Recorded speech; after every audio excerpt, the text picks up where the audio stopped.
You know, Ed is a corporate executive, he's an entrepreneur, and he is by far a true civic leader in our community. In fact, Ed is a founding member of BULYP. Y'all should give him a round of applause.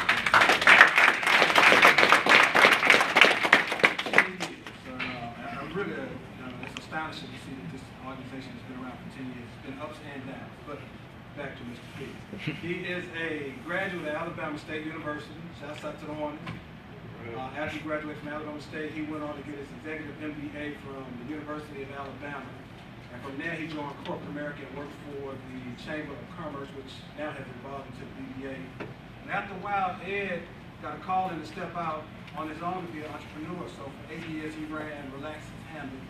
And Relax's Handle is a nonprofit, or was a nonprofit and association management organization.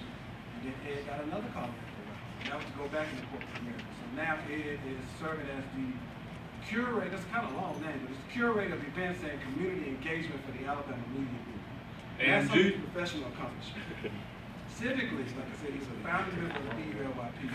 But Ed started some programs like the Urban Leadership Initiative, which trained young leaders like ourselves. Ed also served on the Birmingham Change Fund. In fact, he's a past president. And currently, Ed serves as the chair for the Community Investment Network, which is a group of giving circles, Black philanthropists. They're doing some big things.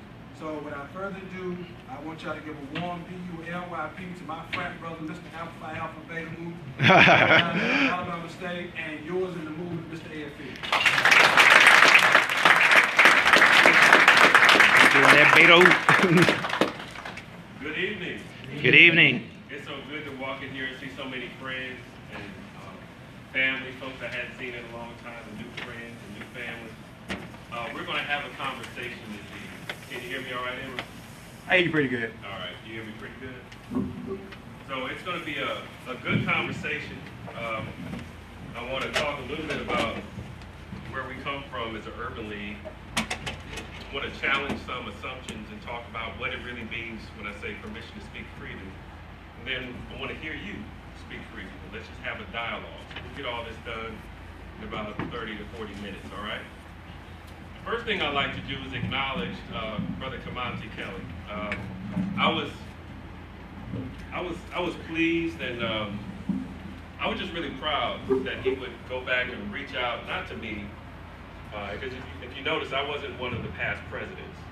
It's actually one of my honors, John, the fact that I was involved with founding the organization, was asked to do that, and didn't take on that role because we had other great quality people that could do that. And so that's exciting to me, you know. So I just want to acknowledge the current board, executive committee. Shay nearby? I want to start this way so I don't forget and lead by example and challenge the rest of us who haven't been here for a while as I have, and I haven't been to a meeting in years. So this is just a recommitment to the league and to the YPs, and this is not as generous as I like it to be, but certainly significant enough to add to the coffers. So that's my contribution. I want to thank you all for what you do.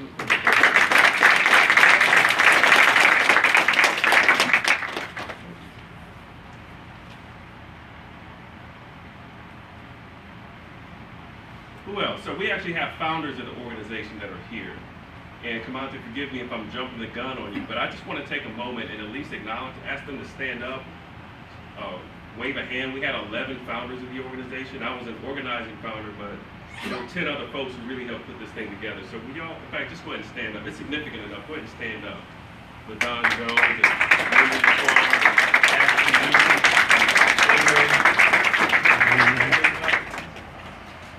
it's pretty cool. It's pretty, 10 years is a long time, but it's not, you know, but it's significant for us. So let's just jump right in. First of all, I think you always consider the source when you have somebody standing in front of you. And I've known, hey Roy, I've known a lot of you all for some time. Some of you all know me. Some of you think you know me. And others don't know me at all. So for the benefit of those who don't, I want to help you understand the brother that's standing here before you, okay? Because last night at the BBA meeting, I was Ed Fields. Tonight I'm Brother Ed. So y'all can just relax. We're just going to kick it a little bit tonight, okay? By the way, we do have media in the room. I just want to say that out loud so that folks know that when they ask questions or stand up. We actually have our editor of Birmingham Magazine, Roy Johnson, here. We have John Hammondtree of AL.com. He's our opinion leader. He's looking for new, fresh voices, so if you have something to say, see John. And then we also have Barnett Wright, who... Just stepped away for a second. Okay, all right. Apparently they're discussing their council act tonight in City Hall. So a lot of great conversations happening throughout the city about a lot of things. So y'all, here's what you should know about me. I don't come to this work in a traditional way. I'm about as extraordinary as they come. Keyword ordinary. I'm from Milwaukee, Wisconsin. I grew up in a very blue-collar home. My dad worked for the power company as a lineman. You know, the guys that get in a bucket truck and climb up the poles, and he still works for the power company there. My mom would stay at home for a few years, and then she became a bank teller and a teacher assistant. And it was great, but it was a very, very plain sort of existence. I didn't know about anything civic related. Certainly the word philanthropy didn't come to me until high school, college, or beyond. We were just regular folk who spent time with family and had a good time. And I loved the way I grew up. Absolutely loved it. Until I got to, in fact, my sister and I used to take public transportation to these high school parties. And they were thrown by this guy named Jack and this girl named Jill. Now, I actually never got to meet Jack and Jill because they weren't our kind of folk. We would just go and show up to a party and have fun. Turned out that was a sort of a society group, at least it was for us as we were growing up. But that was the extent to which I understood that other world, that we had other worlds and other dimensions in the African American community specifically. So that was my exposure until I got involved with the Boy Scouts of America and then eventually Inroads and a ton of other organizations. The civic game became my sport. Giving back became a sport for me pretty early on. And so I will say that the Boy Scouts were the turning point for me, and this is relevant to the conversation here. This is relevant to the people that we asked to get involved with founding this particular organization. That Boy Scout troop was a neighborhood troop. Do we have anybody that's been involved in real like neighborhood programs? Anybody? All right, y'all can play with me here. So we were at the Downtown Service Center in Milwaukee for the power company. And it was me and a couple guys whose fathers worked at the power company. But for the most part, they were kids in the neighborhood whose mothers and grandmothers said, please, do something with him. and it wasn't the first person they went to. This was sort of a last chance, please do something with my baby. Because he's too big now, I can't do anything with him. And so Troop 250 was born, and it was an interesting experience for me, but it stuck with me for the next 10 years after I left the Boy Scouts. Why? Because every year, or every other year, when I go home or talk to somebody, yeah, man, Pumpkin committed suicide. They sent Red up. He ain't gone for a few years. Red gone. He gone for life. Right? I mean, I could go down the list. There's literally 10 cats I could name that I grew up with and I knew that they just didn't make it, man. They did not make it. I am one of very few who made it. So it made me deeply appreciative to have my father in my life, but equally important, it kind of gave me purpose everywhere I showed up, to know that I'm basically representing Troop 250 on some level. Y'all feel me on that? Does anybody else have a similar experience? Yep. That's our folks, and that was the 80s, early 90s. And for the most part, our kids are going through the same type of experience. It's like we backslid, and we have to be involved in being the solution. So let me go ahead and bring this to the present and tell you that in all of those experiences I had with the troop and other places, I never saw an NAACP. I never saw an Urban League. They weren't around. They weren't relevant to me in my world at all. And so I never had a lot of regard, even as a student of our history. I've been a student of our history for a long time. I love our people. I understand where we come from. But when I grew up and where I grew up, I didn't see a lot of our classic institutions playing an active role in solving the challenges affecting our community. And that's what I carried with me for years. So fast forward to 2002, 2 years out of Alabama State University. I just got my first promotion at the Chamber of Commerce, and I'm going through the folders of the person's office I replaced and saw a file called Birmingham Urban League. And not knowing whether or not I should be getting involved with the Birmingham Urban League, I called the CEO, Elaine Jackson, and said, hey, my name is Ed Fields, just like to know if I should be here. And she called me back and said, yes, young man, we'd love to have you replace the seat and get involved. And so it was just that benign, and that's how I came to this organization, not really having a lot of expectations, right? Well, when I got here, I was delighted to find a couple of things. When I got involved with the Birmingham Urban League, I was surprised about the board of directors. That was the first thing I noticed. The board of directors was diverse, and of course I did my research and I found that the national organization had a board that was diverse, completely diverse, mostly corporate, but they were doing real work in the community. So there's this interesting schism, at least it was for me, that you got these corporate folks on this board, but somewhere on the ground you got people doing real work. That work isn't evident to everybody, but it's actually taking place in its real work. And so that struck me, and I thought that was interesting.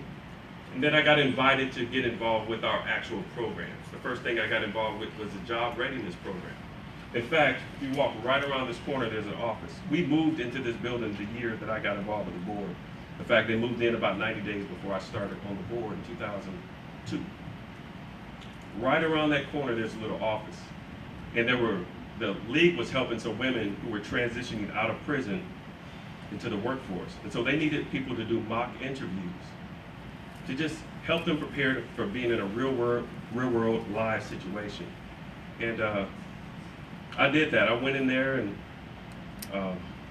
I remember the woman because she was kind of hard, you know. She was nice, but I was a little intimidated. You know? I didn't know what to expect, you know. But I smiled at her, and we went through the interview, and at the end I simply said, you know, I think you're going to do well. And it was enough, you know, to just give somebody a word, because who else was going to do it? Her church, maybe? Her family, who wasn't there when she came out of prison? So literally me showing up there was all the difference in the world to her in that moment. And I thought, you know what, this is real work. This is good work. And lastly, Elaine Jackson, our CEO at the time, asked me to help her with an initiative that was taking place throughout the country. They were launching this National Urban League Young Professionals organization, and she wanted me to, as a board member, to take the lead on it. Now, at the time, she had some young people that had some interest in getting involved, but there really wasn't a platform for it. And so she had a young lady named Ashley Newton, who was a part of the New Lights program, and Ashley came and got involved, just a baby.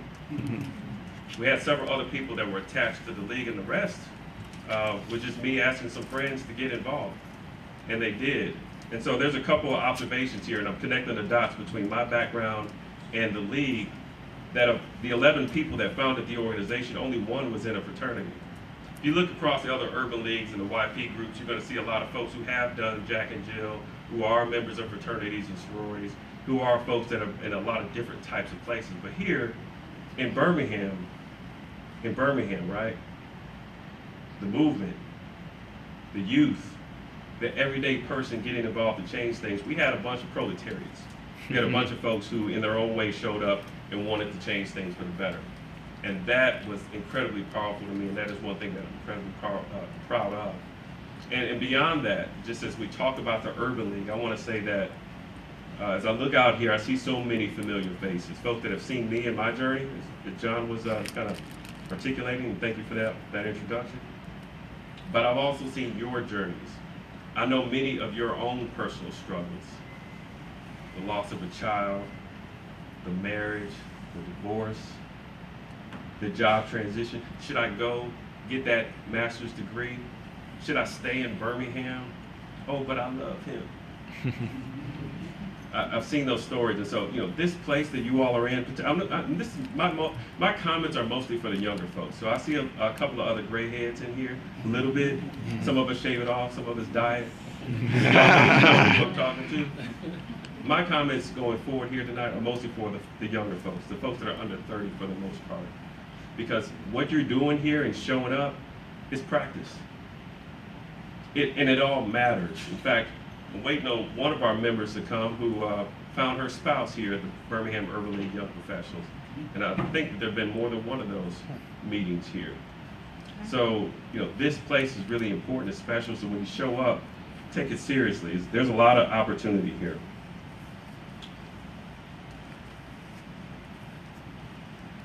So let me just fast forward here, because I really want to get to the point where we're doing some dialogue.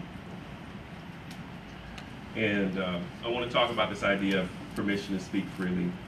What does it really mean? And all it is a call to arms. It's just a call to arms because there's some things that are going on right now that require a sense of urgency. And while we haven't had one of these epidemics of water crisis, or Lord knows we just had an incident just this week with a shooting, but we haven't had one of those national incidents, but it could happen. And so my only question for us as urban league young professionals and as change agents, are we prepared and ready to lead? Are we prepared to step up? Are we prepared to speak on it? And sometimes I question if we are. And so let me just share a couple thoughts, particularly again for my younger friends, about permission to speak freely. There's this, hey, there he is. One of the people in the couple I was just talking about. So let's talk about this. There's a parental device that many of us are familiar with. It's a phrase that our parents and our grandparents and our uncles and aunts use to maintain some order and discipline. And some of you may actually be using it with your children. And it starts out saying, you speak when what? When spoken to. And that works, well for younger children and all of that, but we're not children anymore. And the challenge with that type of mentality is that it plants a seed and it kind of nurtures a habit of us not speaking freely. It's like the boundaries that our parents gave us becomes a moat around this castle of self-expression. And we have to be the ones to step up and say, we're not children anymore. In fact, it's our children, your children, that are suffering the consequences of inaction and folks who have not spoken up on issues that are happening in our community. So it's up to you to address what ails Birmingham right now. It's up to you to set the tone and to strike the bell. I think that there are 4 things required for you to effectively speak on what's going on. The first is knowledge of self. I mean, real knowledge of self. Do I have any history fans in here? People who like to study their history?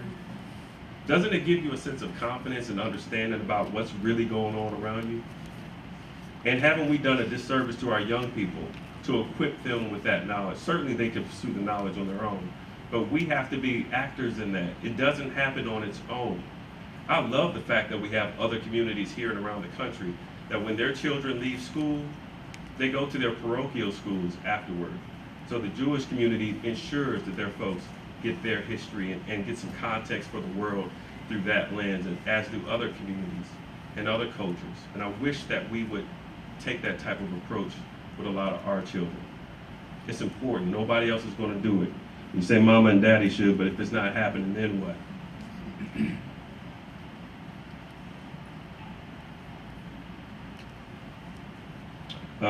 As it relates to the knowledge of self, I know that some of y'all are still contemplating what your life purpose is, and so I thought it'd be appropriate to just speak to life purpose. And frankly, there's a lot of folks in here that are older that are still trying to figure out what is my life purpose.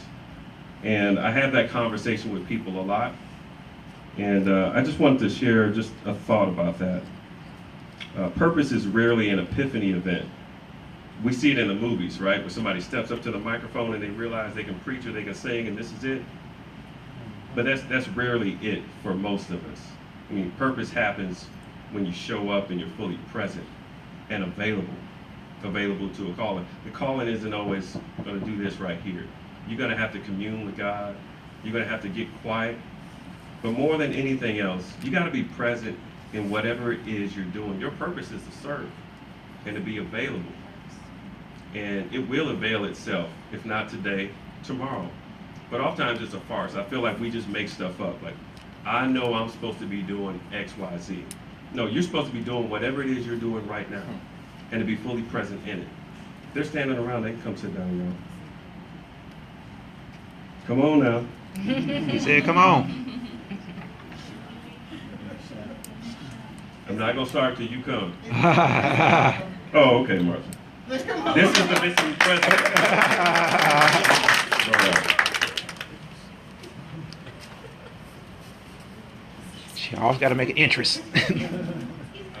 I mean, I found peace of mind, to be honest with you, in my purpose. And I'm happy to talk with you about what that means to me. But I'm bringing it up because if we're talking about speaking on issues that are happening and really being change agents, it starts right here within us. It doesn't happen out there, it starts right here. And so the question is, do you understand who you are and what it is you're really here to do? It's actually rhetorical, but now I'm actually looking for an answer. Because some of y'all are like, yeah, the rest of y'all I'm not so sure about. Why don't you just raise your hand if you feel like you actually know what you're here to do? All right, I love the honesty. That looks like about 25, 30% of the room. That's beautiful, beautiful. And for the rest of you that aren't sure yet, it's okay, just keep working. Just keep being, and keep praying on it. Pastor Frank Woodson, who's here in Birmingham, not here this evening, but he has this wonderful quote. He says, "A man with an experience is never at the mercy of a man with, a man with an argument is never at the mercy of a man with an experience." And I find that really, really powerful because for parents in the room, have you ever seen somebody try to give advice to somebody that, parental advice to somebody that doesn't have kids? It doesn't go over too well, does it? Because when you know, you know. And that gives you such a sense of confidence. And it's powerful. You could even be wrong and you'd be right. Because people are looking for someone to follow. People want to be on board with a movement and something exciting that they can pour themselves into.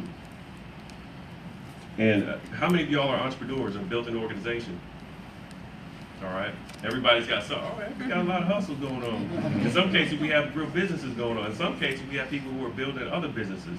And let me just tell you, it doesn't really sit well with folks who've done it to have people give them advice on how they should be doing it, right? You got to be in there. You got to be in the game and actually doing it. When you know, there's a scene in The Matrix. Anybody else? Y'all remember The Matrix now, right? Yes, sir. All right, it's one of my favorite movies. There's a scene in The Matrix where the Neo, the protagonist Neo, is, and y'all know The Matrix, it's a science fiction movie where this gentleman who's supposed to be the one is in constant doubt. He's not sure, but he knows he's there to help. He knows he's there to do something. And his mentor is telling him all along, you're the one, you're the one, you're the one. He said, I don't know about all that, but I got stuff to do. So there was a scene in which this helicopter was going down in flames off the top of a building. And Neo's standing there holding a rope that's attached to the helicopter. If he holds onto that rope and the helicopter hits the ground, he's going down too. But he holds on to it knowing that somebody's going to come out of that. He's going to save a life somehow. He doesn't know how he knows it. He just knows it. And so he holds on to it. The helicopter goes down and he's holding on to it. And you see the helicopter burst into flames. But on the end of that rope is that person who he was saving. And he pulls the person up and he lays down exhausted on the roof of the building. And his mentor stands over him and says, do you understand now? Do you see that you are the one? He said, no, I still don't see it. The Oracle didn't tell me I was the one. And it's when Morpheus, his mentor, said that one phrase. There's a difference between knowing the path and walking the path. We're all walking the path right now. Some of us know it, some of us don't, right? But you're on it. And so there's a lot of confidence that comes with that. So knowledge of self is critical. And on top of that becomes a knowledge of the community. What I love about this work with the Urban League and the Urban League Young Professionals is that we all have a chance to get to explore different parts of the community. Maybe it's a part that you didn't grow up in. Maybe you get to meet some folks that you didn't meet before. But you have these experiences month after month, year after year. Before you know it, you have a really good sense for what's happening in this community. You have a really good sense for who's making what happen and how you can be an influencer in that process. How many of you all have been on a tour of Birmingham, even if you're from Birmingham? Okay, lots of people. If you've been a member of the Birmingham Urban League Young Professionals, have you had an opportunity to connect in another neighborhood or community that you hadn't before? All right, good. So I want you to think about those few experiences you had and add them up over 10 years. And think about what that means to us. In my Leadership Birmingham class, my small group had a project where we explored this part of Birmingham not many of us know of called Convict Cemetery. It's called Convict Cemetery. It could be called something else. How many of y'all are familiar with this? All right, really quick story. In the transition between slavery and industrialization, agriculture, industrial economy, moving from the farm to Birmingham, where you had steel production. There was something that happened called convict leasing. This is where the government was effectively leasing people that were encumbered to it by corporations that wanted to buy their talent, their time, their resources, so to speak. So what does that mean? That means that if I get caught jaywalking, or if I get pushed into the street and I'm jaywalking, I go to jail. I can't afford the ticket. U.S. Steel says, it's okay, I got them, but why don't you come work it off? With an exorbitant interest rate, and it happened year after year, to the point that in the early 1900s, 20% of the state of Alabama's revenue came through convict leasing. We're talking about big business. Big business. And it's right over here. It's right over here. It's no more than 3 miles from downtown Birmingham. It's overgrown right now. You can just look it up. There's a book called Slavery by Another Name, written by Doug Blackman, and there's a corresponding video that goes with it. But this is Birmingham history that has rarely ever been told. And frankly, there are some of your missing uncles and great-grandfathers that are buried right there on U.S. Steel property in Birmingham. Check it out, Convict Cemetery, Slavery by Another Name.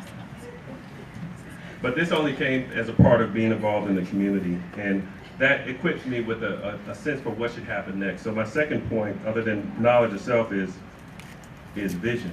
Is what is your specific vision for Birmingham? We talk about permission to speak freely, but what are you really speaking on? I feel like a lot of times we get on social media and we just rant. We get it off our chest, we say what we got to say, but it's really attached to a strategy. It's really attached to an end game, right? Everything is intermittent. Everything is just what we feel at the time. But a compelling vision, and there are few of us that have heard or seen a compelling vision for Birmingham, to be honest, I'm sure. That is both within your homes, and that is within our community. So I'm challenging all of us to be clear about who we are, be clear about who the community is, and to start to fashion a vision that will change and affect this community. You know, Stephen Covey, you saw my Facebook post, I quoted Stephen Covey, who's one of my favorite leadership experts, and he says that we seek not to imitate the masters, rather we seek what they sought. So many times we're trying to replicate what, and the great quality work of the civil rights movement leaders and people before that on this continent, as we have had a history of excellence in the African American communities specifically. But they were seeking a vision. They were pursuing a vision that was relevant for them and their generation and their needs. We can't pursue what they were. We can't imitate them. We've got to pursue our own truth. And that can only come from you. I mean, it's your time now, younger folks. This is your time to speak on things that are relevant to you. You have to be the folks that articulate the vision. You know, the special thing about Dr. King and everything that went on in those rooms, in those kitchens, wasn't Dr. King sitting there by himself. He had C.T. Vivian. He had a crew of homeboys, right? There were also people of faith. They had great legal minds, but above all, they were a cadre of friends and people that trusted one another, and they challenged one another, and he constantly sharpened the message. They were constantly honing the message and the vision. So Dr. King articulated it perfectly, absolutely, but it wasn't just his ideas. There were a lot of people's ideas in there. So I would ask you that as you're shaping and honing your own vision, to ensure that the people around you can contribute to it in a meaningful way. And they're not just doing that for their own edification. We oftentimes get together and we build, right? We build, we chop things down and we build because it feels good. But know this, when you're doing that with your friends and when you're in here doing this work, there literally is nobody else in the world doing this work on behalf of Birmingham, Alabama. In the same way that there's nobody else that can come into your home and raise your children. It is literally up to you. I can't tell you how literal that is. I used to think that that was some stuff that older folks said because it kind of sounded cool. But it is real. It's literally up to you. I can't say that enough. Just a couple other thoughts and then we'll open it up. And this next thought might ruffle a few feathers, and I'm kind of okay if it does. We have done a wonderful job in this community in honoring our elders. I think we have. I've had the benefit to get to know our elders, elder statespeople who have changed the world through Birmingham, right here on these streets. special people. And I'm telling y'all, we've done a pretty good job of honoring them. We've got streets named after folks. We have our institute. We've got buildings named after people. We've got memorials on memorials. We got more memorials coming online, which is cool. And that is important. I don't want to suggest that it's not important. I am challenging the idea that building a monument is probably less important than saving some of these babies right here, right now.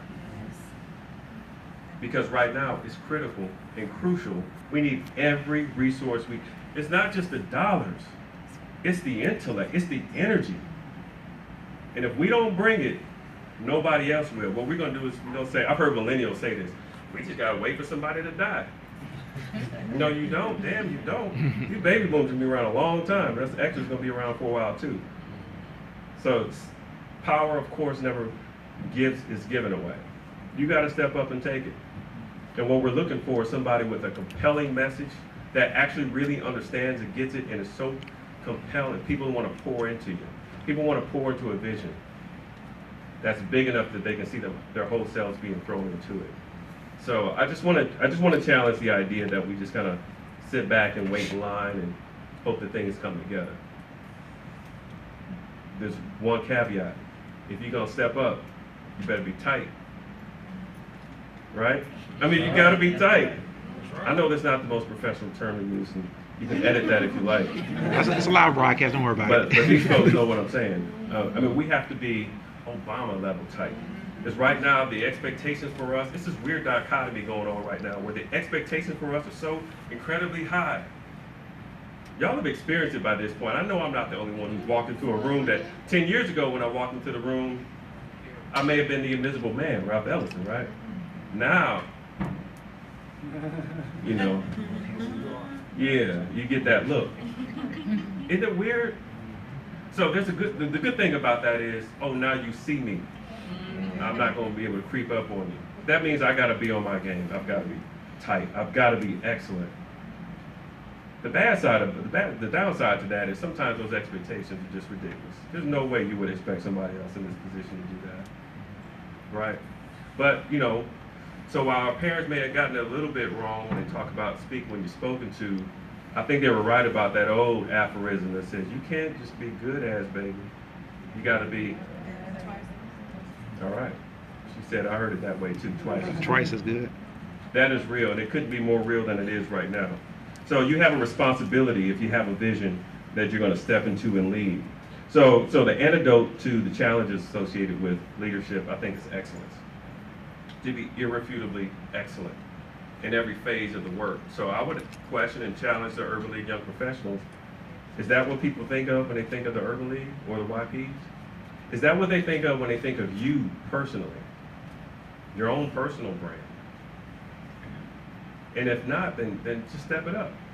It's okay, but you got to step it up.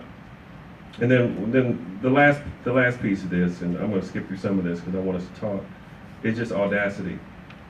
I mean, if you're going to speak on something, you got to have the audacity to do it. There's risk in it. There's risk in being audacious, but there's also risk in not being audacious.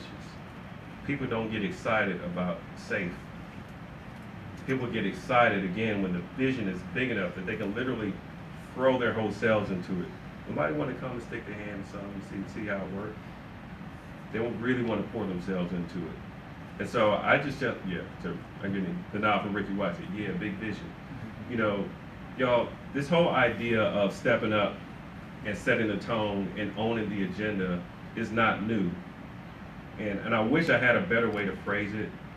But the bottom line is you just got to do it.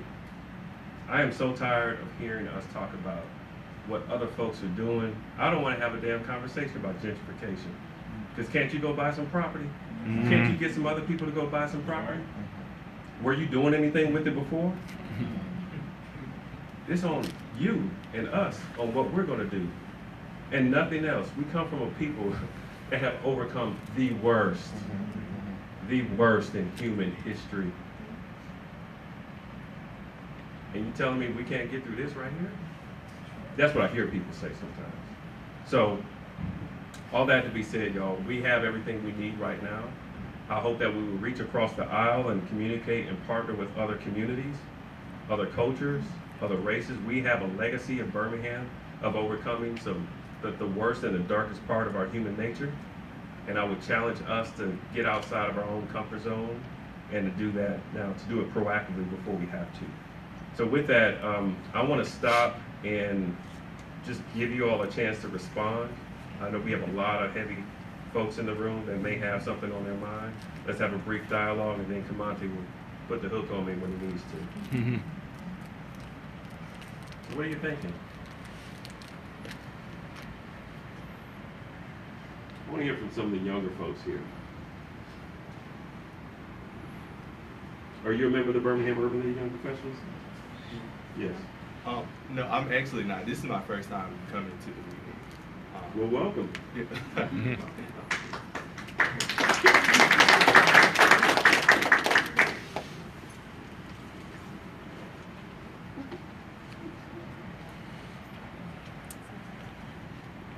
know somebody got a question. We have a question or statement. We have founders in the room. I see all types. I see folks tweeting and posting and having their conversations. I see folks just thinking thoughtfully.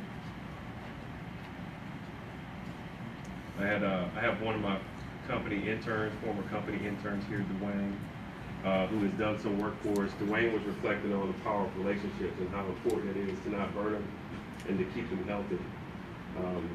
Anyway, so as I was walking through the room, I was hearing all types of people reflect on our journey together. And I appreciate you being here. Thank you. Yeah, thank you, Don. Hey guys. Hello. My name is Mike. Hi, Mike. I just wanted to say that was awesome what you said about the graveyard. I am a fan of history. From Huntsville, never grew up in Birmingham, came here to go to UAB. Loved it and never left. And I am a history buff, history major. And I missed it. I studied history at UAB for 5 years, and nobody ever pointed that one out to me. But where is it? I'm gonna go check it out. I don't know. I don't quite know. I had a lawyer from Brandon, a partner with Bradley Aran, and a bunch of other really smart people. We were looking at maps and trying to figure it out. It doesn't exactly show up, but it is somewhere off 78. Is it down there by Platinum or? Oh, no, 78. Yes. Sorry, Mike. That was his reference point. It's off US. It's on US Steel's property. They had been contacted. There's actually been a lot of work. I really would just go on YouTube and you'll see a lot of folks with last names that are a lot of buildings and a lot of streets. Basically, a lot of the founding fathers of this community, whose wealth was literally built on the backs of folks who were in that convict leasing season. I'm not overstating it. I'm talking about significant profits that many people are still sitting on right now. So the children of those fathers were speaking out and actually quoted in that book. And so I don't want to embarrass anyone because some of those people have been active in trying to right the wrongs of their parents, but I'd like you to do your own research. The name of the book is Slavery by Another Name. So, 10 years ago when you started, did you think a decade later that this would exist? What did you envision it would look like later down the line? I've helped found several organizations, and this one is obviously very significant, but unfortunately, no, I didn't envision this. And that just speaks to, that's just my approach though, Rick. You know, when I get involved, my goal is to make sure that we have good quality people involved. I really wasn't interested in being a president of this organization, or many others for that matter. My goal was to make sure we have people in place. I think, you know, people like Shay are so important. They're so important. Shay could be the president, but it's like a 2-for-1 deal. If you got somebody who's willing to serve in the position that they're in, whatever that position is, hold no title, some title, and then you have other folks that are willing to take on that role and deal with all the politics around it, you get the same energy and the same output. So why would I step into a role when I know I'd do better to have someone's back? You know, so no, I didn't know what was going to happen. But I have confidence in my peers. I know we had great quality. And I'll just say this, we had 6 presidents lined up here. And I don't think anybody would disagree with me, but I think the game changer for the Urban League Young Professionals was Marklin Sigler. Marklin has been the chief advocate, recognized nationally for his championship, the champion of the organization in Birmingham, and it's just been beautiful. And he's done it all selflessly. All self. So Yeah, and he let's getting show some love. I ain't getting no money for that either. Thank you, Ed. I appreciate that.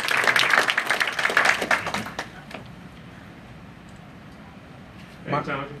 Hey Ed, so I know Ed from Alabama State, Yes, you. Stella Hornet. All right. So I was actually a part of the organization way back in the day when they founded it. And I have the benefit of leaving Birmingham to go to other cities and see the urban leagues there, Chicago and Austin. I have to say that I found that I have to stop comparing Birmingham to where I have lived before. Because when I was here before, Birmingham, the trajectory was just going straight up. But somehow we seem to have leveled off as black professionals here.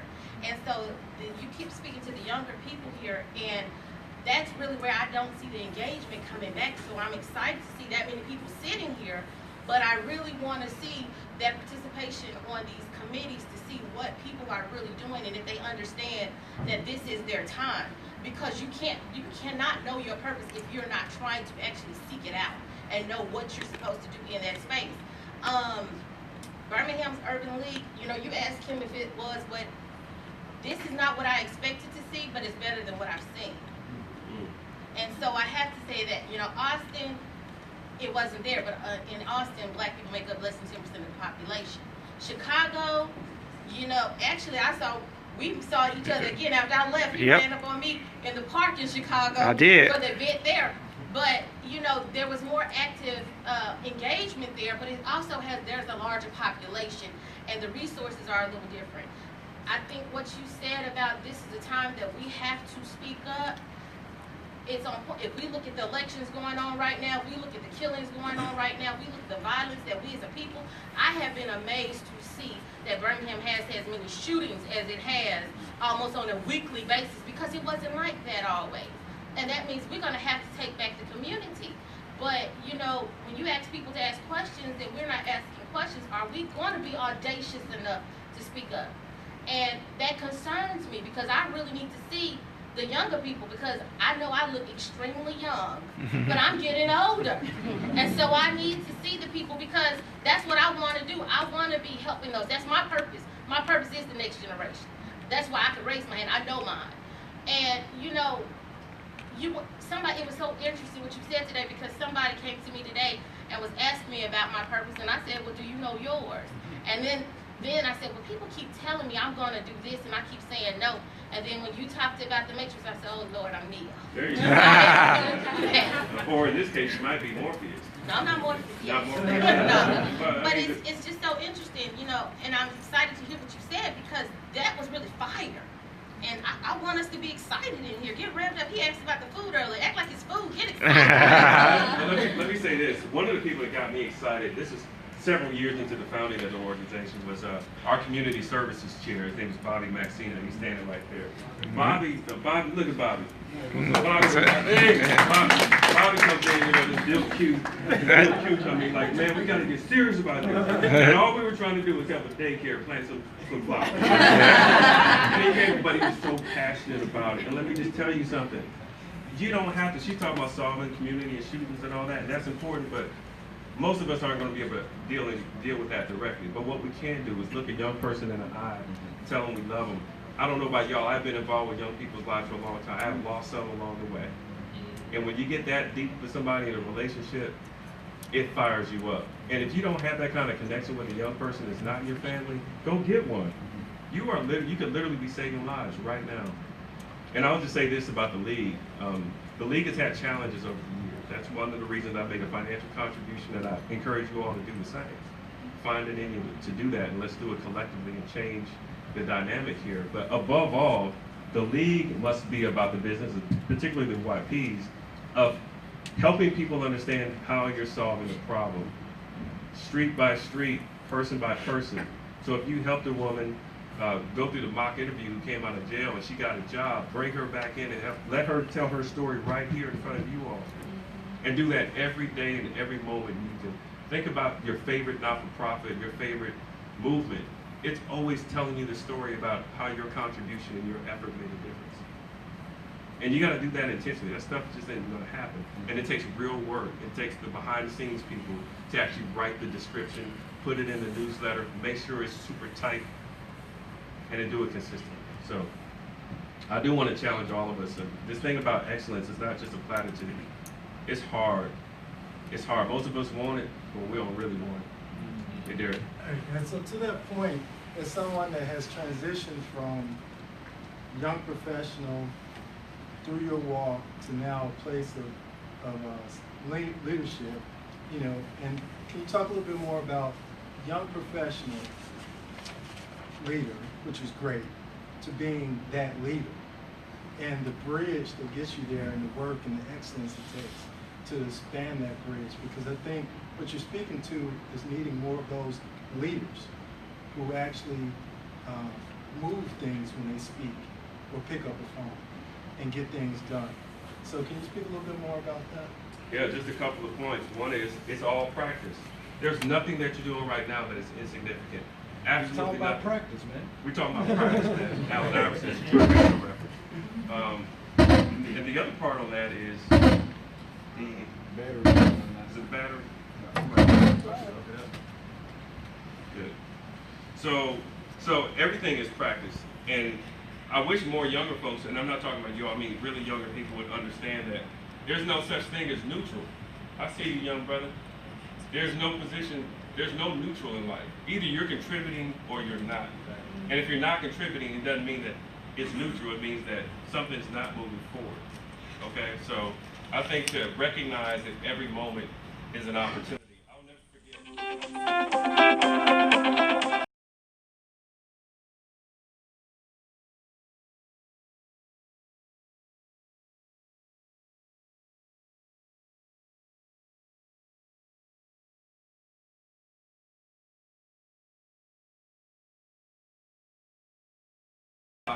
And you have a relationship with your current employer, that could be an opportunity to talk negotiation, right? I'll stay, but only if you. Well, so I talked to my CEO about it. He actually gave me great advice, something I never heard before. He said, well, typically you don't want to make a move unless somebody's offering you at least 25% more if you're comfortable and happy where you are. So we had this conversation. It was good. I ended up not taking the position with the legislator. I stayed. I was disappointed that I wasn't able to eke out more money in my salary at the Chamber of Commerce. But he pulled me aside afterward. He literally just pulled me to the library. He said, Ed, I just want to say something to you. How you handled that, you handled that very well. It was almost like he was stepping out of the situation as the CEO and was consulting me as a mentor, and just gave me some feedback on the fly to say, you know, your disposition and how you handled that situation was just really good. If you have that type of attitude through the challenges you'll be facing in your career, you'll be doing really well. And so, you know, a part of the leadership journey has to be about getting feedback, good quality feedback along the way. I'm looking at several of my friends, particularly LaDon Jones, who is now an officer at National Bank of Commerce, and has been aligned through leadership there, but also with other people in the industry that could really pour into him and help inform his perspective. And I've seen it affect not only his work, but now it's affecting other people. But you gotta have authentic relationships. And that's just about being present. Again, some of you all will see me and you give me your card and I give you my card, and I may not hear from you, and that's fine. But if you come to me right, passionately, I'm just using myself, it could be anybody in this room. We've got a lot of great quality people here. Roy Johnson's a great example. Roy was an editor for Sports Illustrated. He has been a national editor of a lot of publications. If you're a writer and you want to be a writer, then you go talk to him. And the relationship may or may not stick, but the thing is to make the effort. So I think that's another key part of the leadership journey. And the other is just to be a student. I love studying leadership development. It's a passion of mine, so I don't even know if that's fair for folks that don't like to do that sort of thing. You just gotta have exposure to a lot of experiences. The one piece of advice I'll give to folks that are in career transition, in my experience, a lot of people in career transition in this type of space, is this. If you have the opportunity to work on a project, paid or unpaid, with a really high quality leader, you take it. You make the time and space to connect with a quality leader, because you can go out and get money, but what you can't get is exposure to the way a high quality, high functioning leader thinks. You can't pay for that type of access. And so if somebody's offering it to you, do what you can to reorganize your resources to stay in front of them. I have the fortunate Alabama Media Group, an organization that has had tremendous change. If you know about the Birmingham News and AO.com, I won't go through all of that, but to say that we've had challenges communicating who we are over the years. And we now have a leader in place that just last night at a BBA reception stepped up and was so incredibly articulate about who we are today and where we want to be and our commitment to the community. That's refreshing. And as somebody who has options, I'm looking at who's in that driver's seat, because I don't need to stay in a situation with somebody who's ambivalent or not clear about what our company is about, because I'm attached to that now. I have reputational risk associated there, and I feel great about the situation that we're in right now. So that's just a couple of random thoughts that I wanted to share, felt compelled to share with some of our young folks. Dwayne. Hey, one last question. I do get excited about food. I interned with Ed once, and he had a camera that he needed to have some film digitized on. He promised me a milkshake. I got that job done. But my question really is, and it's a statement too, a lot of people don't feel comfortable talking over social media that they can't control. So that's probably one of the reasons why we don't have a lot of questions. But the question I want to ask you is, do you think you can do more change in the community by becoming a politician and running for office, or does change come more so from the bottom up, you know, unknown people working behind the scenes? Boy, you asked the wrong one. or maybe you knew what you were doing. His question was, can you affect more change by being an elected official or by being somebody who's on the ground being a citizen? And two thoughts. One is a little jocular, so don't take me too serious on it, but I once heard a wealthy man say that why be a politician when you can buy one? Meaning the politician is not the person at the top of the pyramid as it relates to change and influence. The politician is a player, a very much a live actor. But a politician, even the president, is one actor. That person doesn't get to that seat except for the support of other people. Usually not the proletariat, usually not the $25 donor. So that's to say that there are a lot of folks and a lot of ways to get at it. So you become ridiculously independently wealthy, that's a hell of a way to get it done too, and you probably have more fun. But to answer your question in terms of Joe Citizen, there's a guy who, oh goodness, cities, The Rise of Cities. I can't remember his full name, but there's an author who's done work. He's come to Birmingham, and he talks about how power now has become so democratized. I mean, real power is becoming more cities, more associated with cities and regions, not so much states and all of that. It's phenomenal. Just the demographic shifts, the urbanization of America in such a dynamic way, and how we communicate. So all that to say is the power is actually with individual people who understand how to collaborate, who can really put the pieces together. Because there is no monolithic organization that's really moving things, except for maybe say an NRA with ridiculously large numbers at 4 million, right? The Koch brothers, who are the bane of the existence for a lot of folks, they're funders, they're billion-dollar brothers who are funders of a lot of part of the conservative movement. What they're really good at is connecting the dots. They don't just throw money at things. They invest in things that may seem to be disparate. But what they're really doing is moving an entire unit. They're moving everything because they're creative in their approach. So the problem solver, the entrepreneur, the social change agent are really the people that have changed this community in this world. And I'm so proud to be in Birmingham because we know that the folks that have affected people around the world are that pastor or that secretary in the church or that, you know, just everyday folk who are creative, passionate, disciplined, and above all, excellent. That is our legacy. That is our responsibility. So even as I talk about moving past and through our elders, oft-times to their chagrin, I'm telling you, they're not gonna like it. But it ain't about them right now. I heard Kanye's song some years ago. Wait till I get my money. It's so, you know, he is so disrespectful, and I don't know what to say about Kanye, but I would tell you this, that there is something to stepping up and taking it, especially when you're doing it for the right reasons. And so I just want to encourage you all to understand what Tandra and others mean when they say the time is now, this is your moment. There literally is no one else. Brother? Good evening, afternoon, everyone. Good evening. I'll make it quick. This is actually my first visit here. Me and Quinte had a deep conversation last night at the barbershop. I can't remember who it was she was speaking about. This is our time. I'm 28. I agree. I think the issue that we have is a lot of our younger guys who really need to be here don't have a clue about life.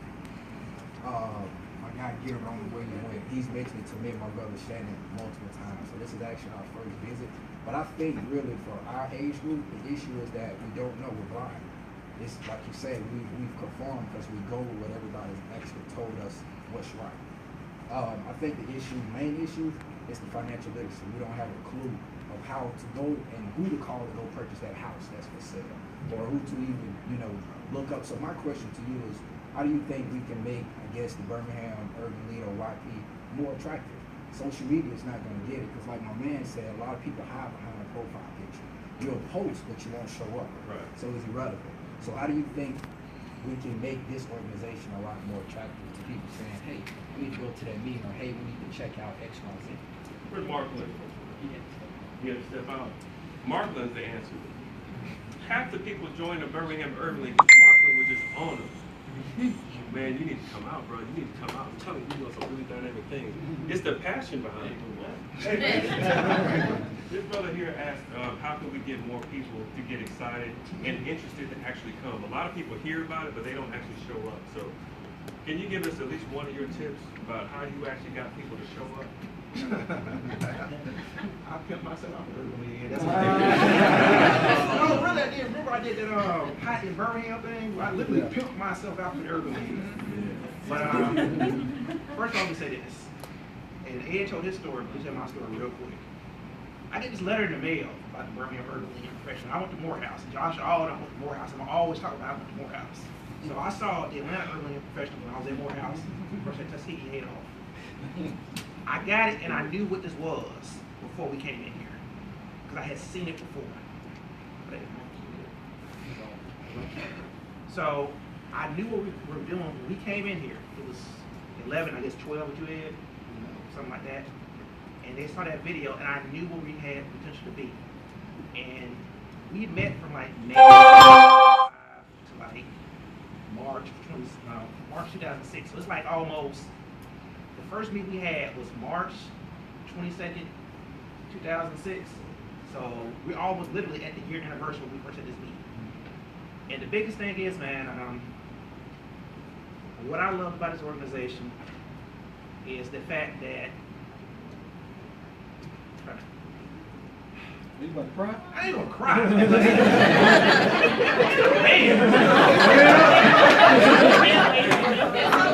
I wasn't gonna cry. But when I was at Morehouse, one thing I learned when I was there was about the bonds of brotherhood and how to be your own man and the power affiliation, and those things kind of stuck with me. So when I graduated from Morehouse and I was out like working a job, the biggest thing I missed was the amount of, well, I'm perfectly honest, I know I'm kind of go off the cuff. I missed the amount of pretty girls you see in AUC, that's true. I missed reading every day, but most important of all, I missed the amount of important conversations I used to have with people. Because we're in a place like Morehouse, Atlanta Richard Center, we're always talking to people about doing things, trying to change things. And I missed that. And I realized subconsciously I kept trying to recreate that experience I had when I was at Morehouse. And so when we got here and I saw these people, I knew that was it. This is it right here. This is my chance to recreate that experience I had at Morehouse here in Birmingham. Because Birmingham, I'm from Birmingham. I grew up in Winona, West Side 35211. I'm still in Winona today. And I realized that we had the opportunity to do something. The Urban League is one of the few organizations where you can do so much in one place. If you want to help kids, you can help kids. If you want to get involved in health issues, you can get involved in health issues. if you're interested in helping people learn, buy houses and get money, you can do that here. And I realized this was it right here. And I think the biggest thing is once you realize what you have here, it's just a matter of reaching out and telling all your friends. Like sitting out in the parking lot, she's like, man, we gotta run a space in the parking lot. She's like, because you kept bugging people about it on Facebook. But it's a consistent message, like, hey, I need y'all to come out. This is important. This is important. This man, I call him the guy from Urban League. This man, last story I'm gonna tell. When I first came to Birmingham, I was looking for a place to fit in because I came back and everything had changed. I'm from here, and people said I easy because I'm from here, but I had been gone for a while and everything had changed. I got back, and the first thing I did was read. I saw two things. I don't know if you remember I told this story. I saw the cover of Birmingham Magazine, you were on it, and then I saw Birmingham Business Journal, and Ed was on it. And it was a brother with locks on the cover of the Birmingham Business Journal who was like the vice president of business services at Birmingham. Oh, he was the manager of business services at Birmingham Regional Chamber of Commerce. I got to meet him. I have got to meet him. I think I called, and I think I talked to Jamaica, and Jamaica said, well, Ed will be at the African American Business Council meeting. And I came, and I talked to Ed, and I never forget it, Ed actually talked back to me. Because sometimes that happens here. You meet people, and they don't talk back to you. And I've been accused as well. Sometimes it's not a matter of just they ignore you, but stuff is going on. But Ed, every time I saw Ed talked to me. And I did because Ed talked to me, we started talking, even out of my step with Morehouse, we started about, Quebec and African-Centered Studies and all that kind of stuff, and black capitalism. He put my name on that list to come for that meeting. So, but Ed plays chess, and most people playing checkers around here. And that's what you gotta do. You gotta be strategic with what you do. And Ed is one of the best examples of being strategic. He never officially took a leadership position, but he placed everybody else here because he saw what we can do. So that's the short answer to your question.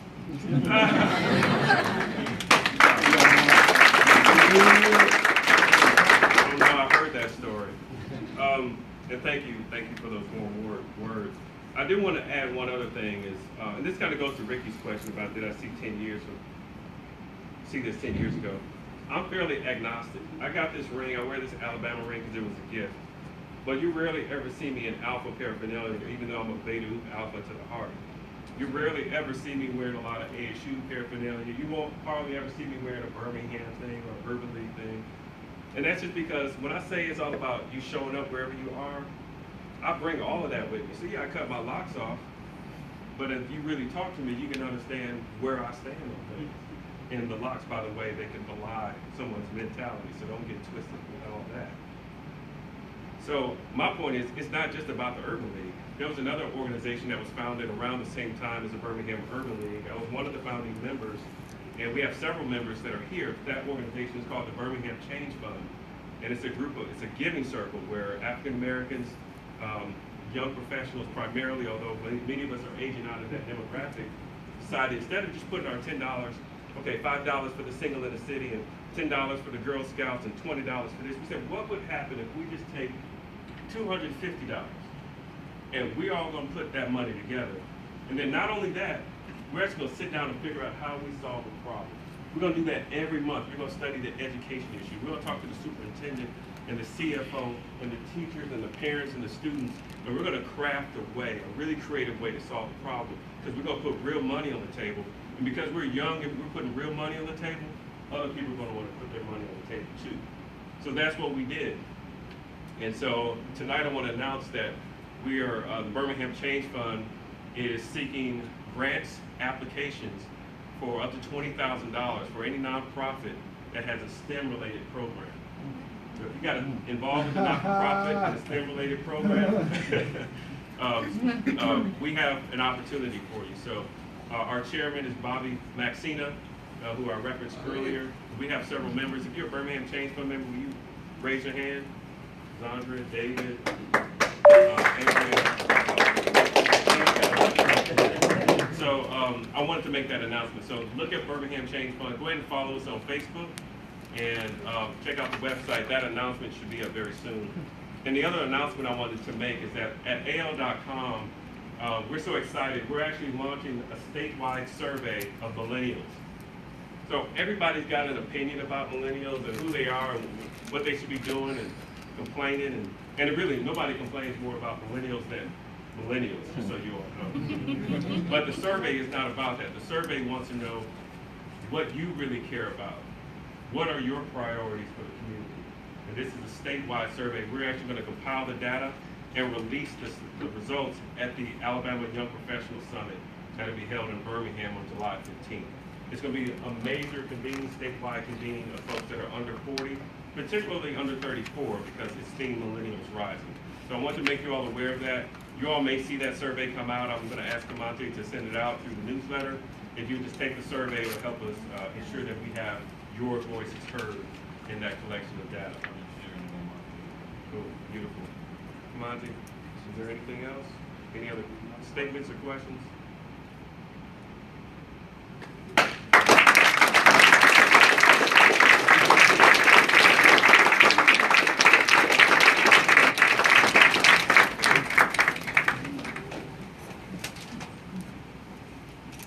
That was pretty powerful. Very powerful. Thank you, Ed, for taking time out of your day, your schedule to bless us with that knowledge. I can't speak for everybody, but I know I need it.